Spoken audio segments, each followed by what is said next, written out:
الحمد لله رب العالمين والعاقبة للمتقين ولا عدوان إلا على الظالمين وأشهد أن لا إله إلا الله وحده لا شريك له ولي الصالحين وأشهد أن محمدا عبده ورسوله وصفيه من خلقه وخليله سيد الأولين والآخرين اللهم صل عليه وعلى آله وصحبه ومن اتبعهم بإحسان إلى يوم الدين أما بعد. Mes chers frères et sœurs, c'est avec un immense pincement dans le cœur qu'on fait la dernière khutbah pendant ce mois béni. J'implore Allah tabarak wa ta'ala d'agréer nos actions. J'implore Allah tabarak wa ta'ala d'accepter notre jeûne, de nous pardonner nos nombreux manquements, nos négligences. J'implore Allah subhanahu wa ta'ala de nous affranchir du feu de l'enfer pendant ce mois. Mes chers frères, mes chères sœurs, Wallahi, je le dis, je le répète, c'est avec un immense pincement dans le cœur qu'on fait cette khutbah. Subhanallah, hier on était sur le minbar et on était en train de dire Allahumma balighna Ramadan wa wafiqna li qiyamihi wa siyamihi ala al-wajh alladhi yurdik. On disait Ya Allah, fais-nous vivre jusqu'au mois de Ramadan et facilite-nous son jeûne et ses prières nocturnes. Et là, ça y est, il ne reste plus que quelques heures et Ramadan va s'en aller. Il arrivait très rapidement. Et il repart aussi rapidement qu'il est venu. Et chacun d'entre nous doit méditer sur sa vie également. Sa vie qui défile très rapidement. Tout passe très rapidement. Et un beau jour, on sera devant Allah tabarak wa ta'ala et on sera questionné sur nos actions. Qu'est-ce qu'on va lui dire ce jour-là, le jour de notre rencontre avec Allah? Mes chers frères, mes chères sœurs, le mois de Ramadan, ça y est, il est sur le point de partir. Et Allah tabarak wa ta'ala, il dit يوم تجد كل نفس ما عملت من خير محضرا وما عملت من سوء تود لو أن بينها وبينه أمدا بعيدا ويحذركم الله نفسه والله رؤوف بالعباد. Le jour où chaque âme trouvera devant elle le bien qu'elle aura accompli. Le jour du jugement, chacun d'entre nous verra ce qu'il a accompli comme action. Le jour où chaque âme trouvera devant elle le bien qu'elle aura accompli, de même que le mal qu'elle aura accompli. Elle souhaitera, donc chaque âme, qu'il y ait entre elle et ce mal une longue distance. Allah vous met en garde contre lui-même. Allah est compatissant envers ses serviteurs. Regardez, Allah il nous dit quoi? Allah vous met en garde contre lui-même. Allah est compatissant envers ses serviteurs. Il les menace de son châtiment, puis il leur donne espoir, afin qu'ils ne désespèrent pas, en disant à la fin, Allah est compatissant envers ses serviteurs. Al-Hassan al-Basri, rahimahullah, il a dit, de par sa compassion envers eux, il les a mis en garde contre lui-même. Et puis le jour du jugement, comme cela est relaté dans le hadith d'Abi Dharr qui est rapporté par l'imam Muslim, Allah tabarak wa ta'ala dira ô mes serviteurs, ce sont vos actes dont je tiens compte pour ensuite vous en rétribuer pleinement. Que celui qui aura fait du bien adresse ses louanges à Allah. Celui qui trouvera le jour du jugement du bien dans son registre, dans son livre, qu'il remercie Allah. Que celui qui aura fait du bien adresse ses louanges à Allah, mais que celui qui recueillera autre chose ne s'en prenne qu'à lui-même. Si tu trouves dans ton livre le jour du jugement autre chose que du bien, eh ben ne blâme que ta propre personne. Ça sera à cause de toi. Tu as eu le temps qu'il fallait sur terre pour revenir vers Allah, pour te repentir, pour délaisser le haram. Tu as eu le temps qu'il fallait pour faire des bonnes actions. Mais tu as préféré le chemin de l'égarement. Tu as préféré suivre aveuglement Satan. Tu as préféré suivre les passions illicites. Mes chers frères, mes chères sœurs, si les morts pouvaient s'adresser à nous, pensez-vous qu'ils souhaiteraient revenir sur terre? Pourquoi? Pour passer des bonnes vacances dans un endroit ensoleillé, avec une magnifique plage devant eux. Si les morts pouvaient revenir sur terre, s'ils pouvaient s'adresser à nous, ce serait pour revenir faire des bonnes actions. Leur plus grand souhait serait de revenir sur terre faire des hasanats. Et malheureusement, le plus grand souhait des gens de la dunya, c'est de courir derrière elle, derrière l'argent. On ne profite pas de notre vie. On ne profite pas de notre vie en se rapprochant d'Allah. Jusqu'au moment où la mort va frapper. Et là, Allah Ta'ala dit Yawma idhi yatadhakkaru al-insan wa anna lahu adh-dhikra. Et qu'on amènera alors la géhenne, l'enfer sera ramené. En ce jour, l'homme se souviendra. C'est là où il va se souvenir de ce qu'il a accompli ici-bas. Mais à quoi lui servira-t-il de souvenir? À quoi ça servira de venir faire un bilan ou faire un point le jour du jugement? C'est fini. Allah Ta'ala il dit وَيَوْمَ يَعَضُّ الظَّالِمُ عَلَى يَدَيْهِ يقول يا ليتني اتخذت مع الرسول سبيلا. Le jour où le transgresseur se mordra les deux mains et dira si seulement j'avais suivi le chemin du messager. T'imagines le jour du jugement, il y a des gens, et ce qu'on est en train de dire là, c'est dans le Coran, c'est dans le livre d'Allah, et Allah il ne dit que ce qui est vrai, c'est véridique. Le jour du jugement, il y a des gens, ils vont dire si seulement j'avais suivi le chemin du messager, au lieu de suivre tel star, tel acteur, tel humoriste, tel influenceur, qui m'a égaré. Allah Ta'ala il dit قد خسر الذين كذبوا بلقاء الله حتى إذا جاءتهم الساعة بغتة قالوا يا حسرتنا على ما فرطنا فيها وهم يحملون أوزارهم على ظهورهم ألا ساء ما يزرون. Sont perdants ceux qui démentent la rencontre d'Allah et quand soudain l'heure surviendra, ils diront malheur à nous pour avoir négligé de nous y préparer. On s'est préparé pour tout sur terre, pour les vacances, pour faire de l'argent, pour notre mariage, pour un heureux événement. Mais pour la rencontre d'Allah le jour du jugement, ils ne se sont pas préparés. Malheur à nous pour avoir négligé de nous y préparer. Ils porteront alors sur leur dos le fardeau de leur péché. Et quel mauvais fardeau sera le leur. أن تقول نفس يا حسرة على ما فرطت في جنب الله وإن كنت لمن الساخرين. Et avant qu'on ne dise au jour du jugement, malheur à moi pour mes manquements envers Allah, j'étais certes parmi les railleurs. Essaye de réaliser qu'il y en a certains le jour du jugement qui vont dire malheur à moi, il n'a pas assuré sur terre en faisant salat, il n'a pas assuré sur terre en donnant la zakat sur son argent, il n'a pas assuré sur terre en faisant les actes obligatoires, il n'a pas assuré sur terre en optimisant son temps, en cherchant à obtenir la satisfaction d'Allah.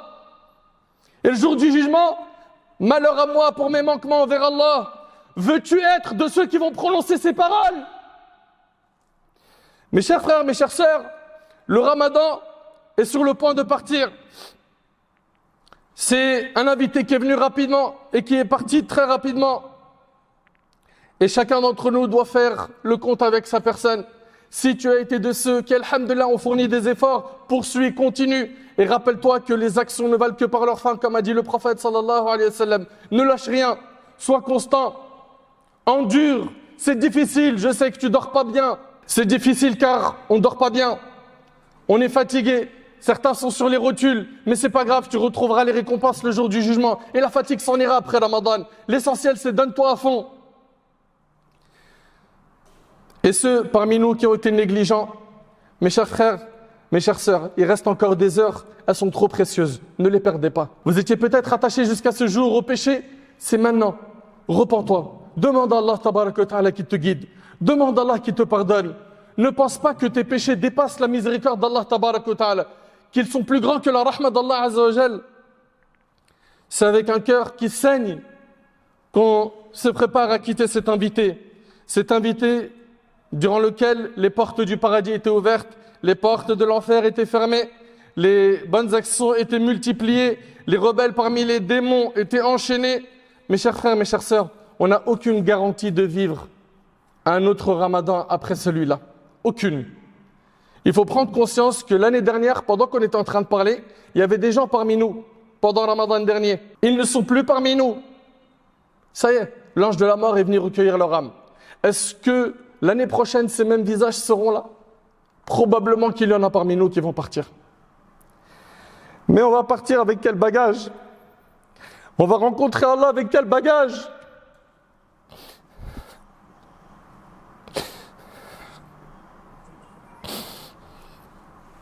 C'est la fin de la compétition. C'est là où il faut tout donner, en termes de prière, en termes de lecture de Coran, en termes de méditation, en termes d'aumône, en termes de dhikr. Pourquoi? Parce que ce qui nous attend, c'est le paradis, un paradis éternel. Certains parmi nous vont gagner dans cette compétition et ils vont ressortir de soi avec le diplôme de la piété. D'autres, ça sera des perdants. Mes chers frères, mes chères sœurs, pendant les jours qui nous restent, il nous reste encore des nuits impaires dans lesquelles il se peut qu'il y ait la nuit du destin.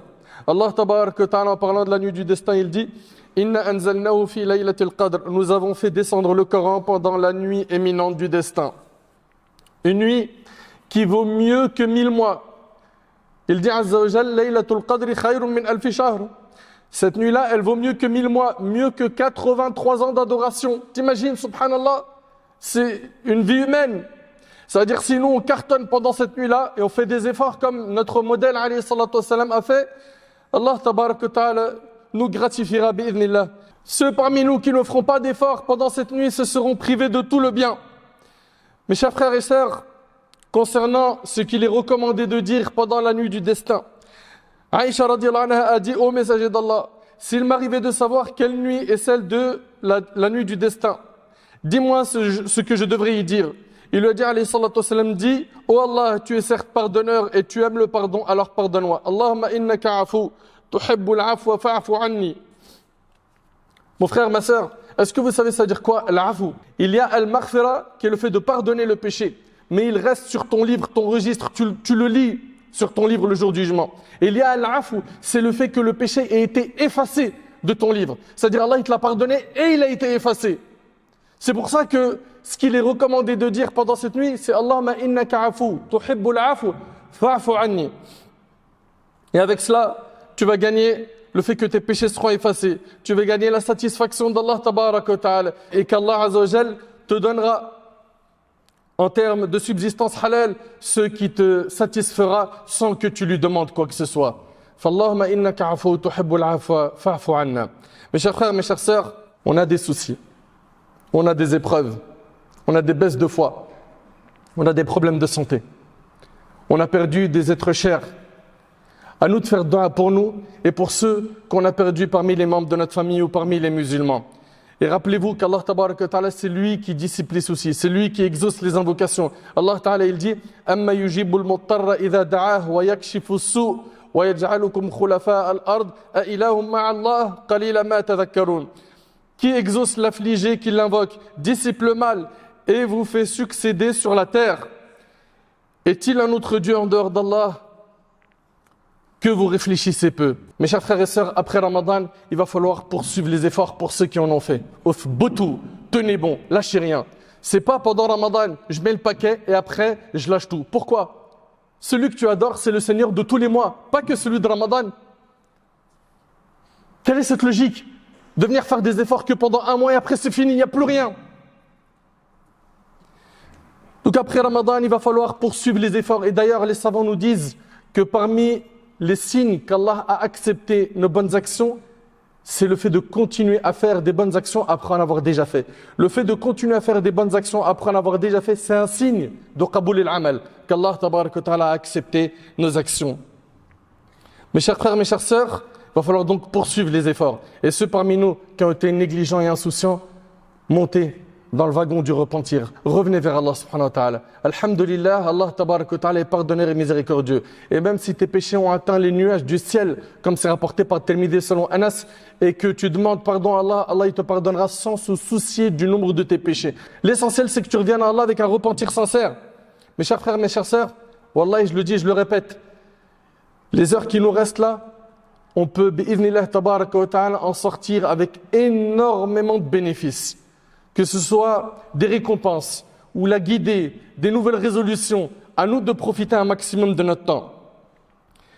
Et pour terminer, nous avons, pendant l'Eid, une obligation religieuse à respecter qui est le fait de donner zakatul fitr.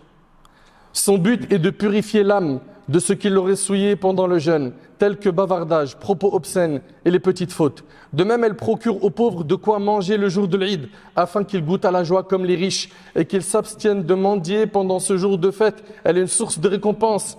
Par celle-ci, par Zakatul Fitr, nous remercions Allah des nombreux bienfaits qu'il nous a octroyés. Abdullah ibn Abbas radiyallahu anhuma a dit, le prophète sallallahu alayhi wa sallam a institué cette zakat comme purificatrice du bavardage et des propos indécents et pour donner à manger aux pauvres. Celui qui s'en acquitte avant la prière, elle sera pour lui agréée comme Zakatul Fitr. Mais livrée après la prière, elle sera considérée comme une simple aumône rapportée par Abu Daoud.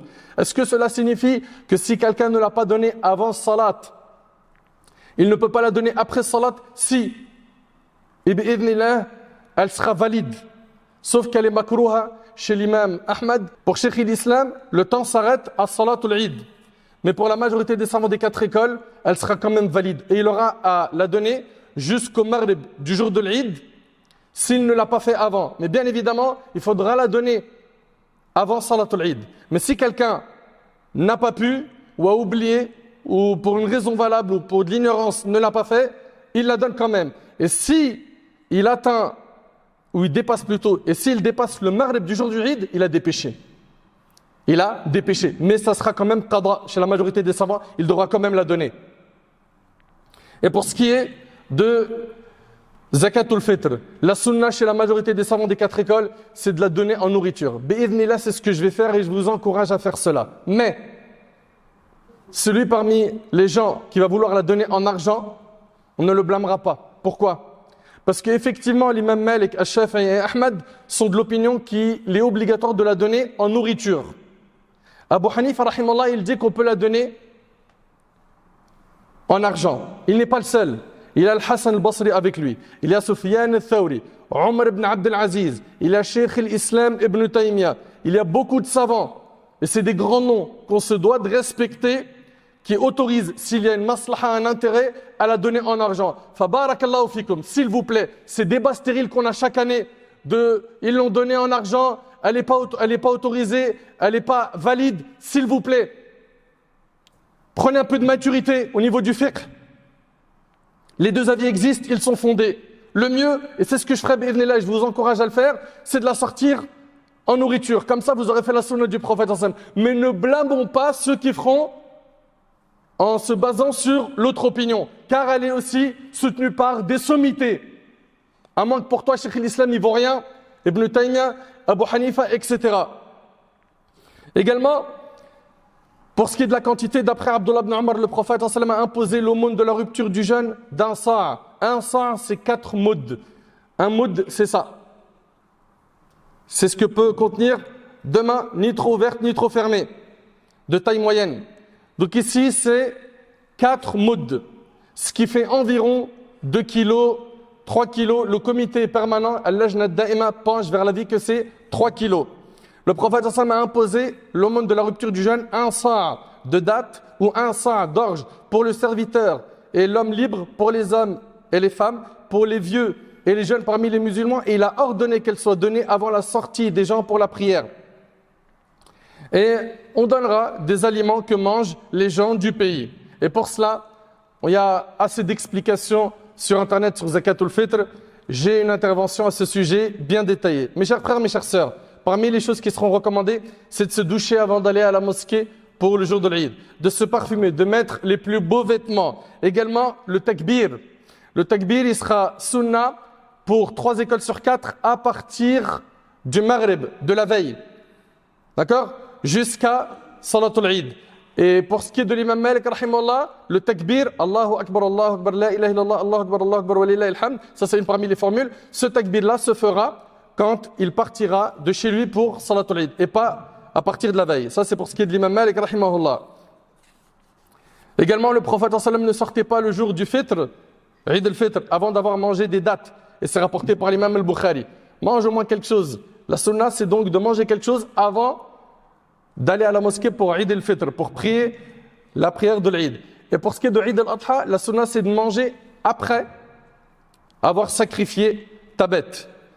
Parmi les sunnas qu'il y a également, il y a le fait de marcher dans la mesure du possible pour aller à la mosquée. Marchez dans la mesure du possible. Faites le nécessaire pour ne pas prendre vos voitures, pour ne pas gêner le voisinage et faire parler de nous ce jour-là. Barakallahu fikoum, de respecter le voisinage et la sécurité de la mosquée. Et après Ramadan, le jeûne ne s'arrête pas. Il nous a été recommandé de jeûner les jours de Shawwal, 3 jours par mois, lundi et jeudi. Le prophète sallallahu alayhi wa sallam, dans le hadith d'Abu Ayyub al-Ansari, a dit: celui qui jeûne le Ramadan puis le fait suivre de 6 jours de Shawwal sera comme s'il avait jeûné tout le temps, rapporté par Muslim. Et Abdullah ibn Amr ibn al-As radiyallahu anhu an jami' as-sahaba a dit: le jeûne de 3 jours de chaque mois équivaut à un jeûne perpétuel, et c'est rapporté par Bukhari et Muslim. Mes chers frères, mes chères sœurs, on a dit pas mal de choses. À nous maintenant de nous retrousser nos manches et de faire le nécessaire, car chaque minute compte. Les invocations, les gens pensent qu'elles sont exaucées qu'au moment de la rupture du jeûne. C'est faux. Pendant le moment où tu es en train de jeûner, ton dua il est mustajab également, comme c'est relaté dans la sunna. Donc, fais des du'as dans ta journée, fais des du'as au moment de la rupture. Akthir min al-dhikr, multiplie les formules de rappel. Qira'atul Qur'an, la lecture du Qur'an. An-nawafil, as-salawat, as-sadaqat. J'implore Allah tabarak wa ta'ala d'accepter nos actions. J'implore Allah subhanahu wa ta'ala de nous affranchir du feu de l'enfer. Ya Rab, affranchis-nous du feu de l'enfer. Ya Allah, accepte de nous notre jeûne. Ya Allah, fais de nous des pieux. Guide-nous. Accorde-nous la sincérité.